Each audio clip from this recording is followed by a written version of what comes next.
Hello everyone, welcome to new another video. কেমন আছো তোমরা সবাই? আমরা মোটামুটি ভালোই আছি। তো সবাইকে দেখেই বুঝতে পারছো ভীষণ হাসি মুখ সবার, যেহেতু ঘুরতে যেতে কার না ভালো লাগে। তো অনেকেই জানো আমার বাপের বাড়ি হচ্ছে দীঘার কাছেই।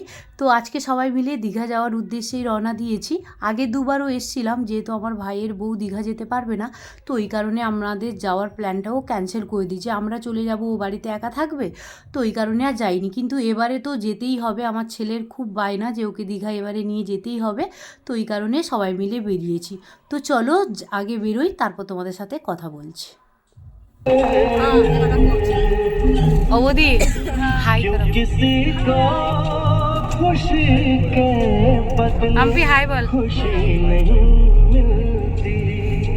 তো ওদিকে ছিল প্রথমে বৌদি, তারপর আমার একটা দিদি, আর দুদিকে দিদির দুটো মেয়ে। আর এখানে এই যে এখানে রয়েছে আমার বোনের ছেলে, আর তার সাথে আমার বোন আমার পাশে বসেছে, আর সামনে আমার দাদার ছেলে আর বাবু, মানে জেন্টস নট অ্যালাউ।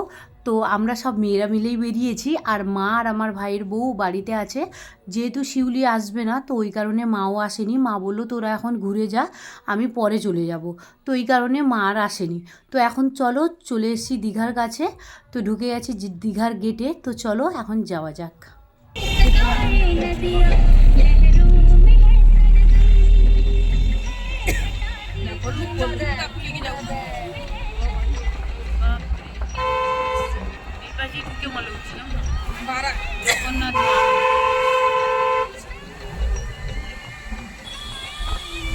তো প্রথমে জগন্নাথ মন্দিরে দর্শন করব বলেই চলে এসেছি। যেহেতু এখন নাকি মন্দিরের ওখানে প্রচণ্ড ভিড় হচ্ছে, যিনি আমাদের ড্রাইভার ছিলেন উনি বললেন।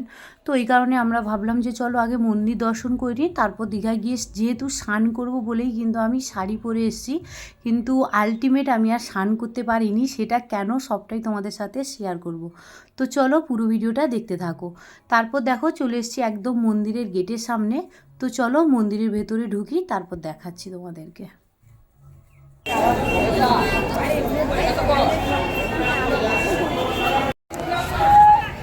ওয়াও, কত সুন্দর। ওই এটা নিয়ে এইদিকে এন্ট্রি, এইদিক দিয়ে যেতে হবে। এদিকে আয়, ওদিকে যাস না। দাঁড়া আমি আসো।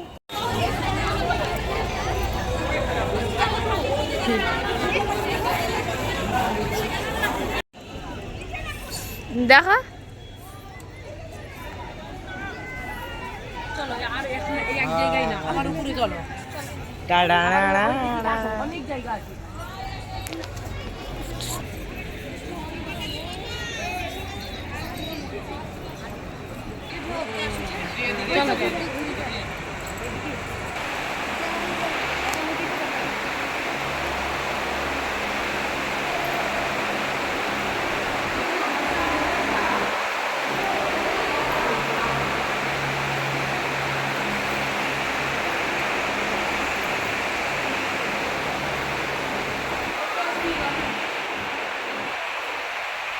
তো আমরা মন্দিরে ঢুকে গেছি। মন্দিরে ঢুকতে কিন্তু কোনো টাকা পয়সা লাগে না।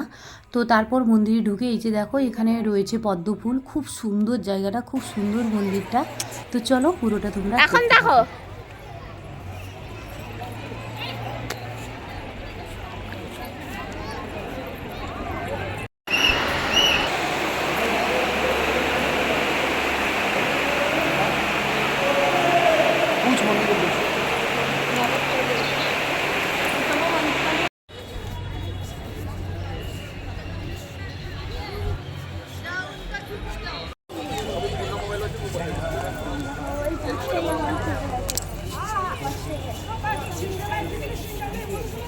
ওখানে কিন্তু না অনেক কটা গেট আছে, যেহেতু আমাদেরও প্রথম।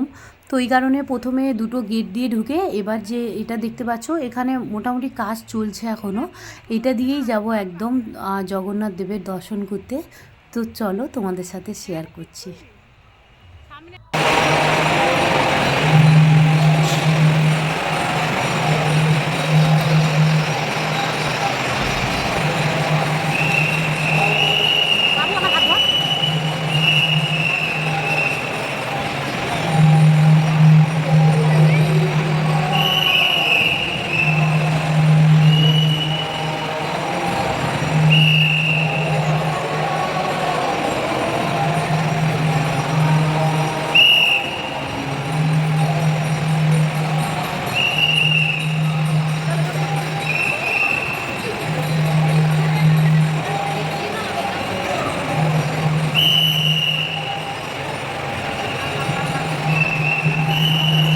কি হয়েছে?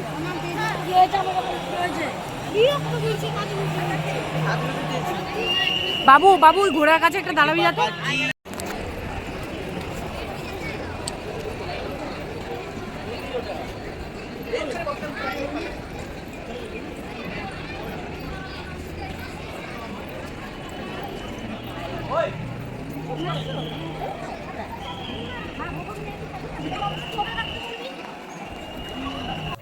তো জগন্নাথ দেবের দর্শন হয়ে গেছে। মোটামুটি ভিড় ছিল, খুব একটা ছিল না, কিন্তু শুনছি সন্ধ্যেবেলায় নাকি খুব ভিড় হয়। আমাদের থাকার ইচ্ছা ছিল, কিন্তু কি করব, দীঘা একসাথে যেহেতু আবার ভাত খেয়ে গেছি আমরা, তো ওই কারণে আমাদের আর সম্ভব হয়নি।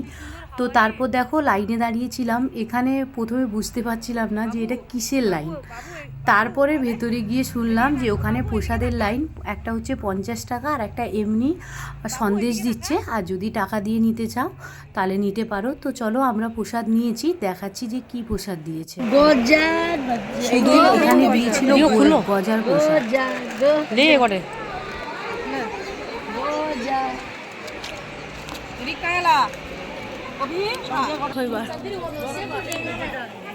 হ্যাঁ ওইটা না বৌদি, হ্যাঁ বৌদি মেন মন্দির ওইটা না বৌদি, মেন মন্দির ওইটা, আর জগন্নাথ দেব ওর ভেতরেই আছে না।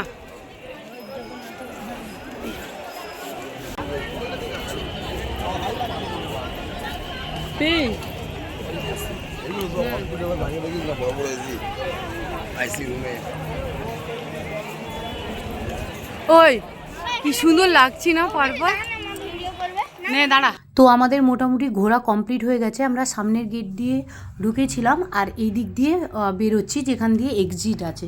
বিশাল বড় জায়গা, বিশাল বড় মন্দির, খুব সুন্দর জায়গা, ফুলে ফুলে একদম ভরে গেছে। যেহেতু প্রচণ্ড পরিমাণে তখন গরম ছিল, ওই কারণে আমাদের সকালে যাওয়ার সাহস ছিল না বাচ্চাগুলোকে নিয়ে, তো এই কারণে আমরা ভাত খেয়ে বেরিয়েছি, তাই আমাদের হাতে টাইমটা কম ছিল। তোমরা যারা আসতে চাও তারা সকাল থেকে আসতে পারো, ভীষণ ভালো জায়গা, সবাই চাইলে একবার ঘুরে যেতে পারো।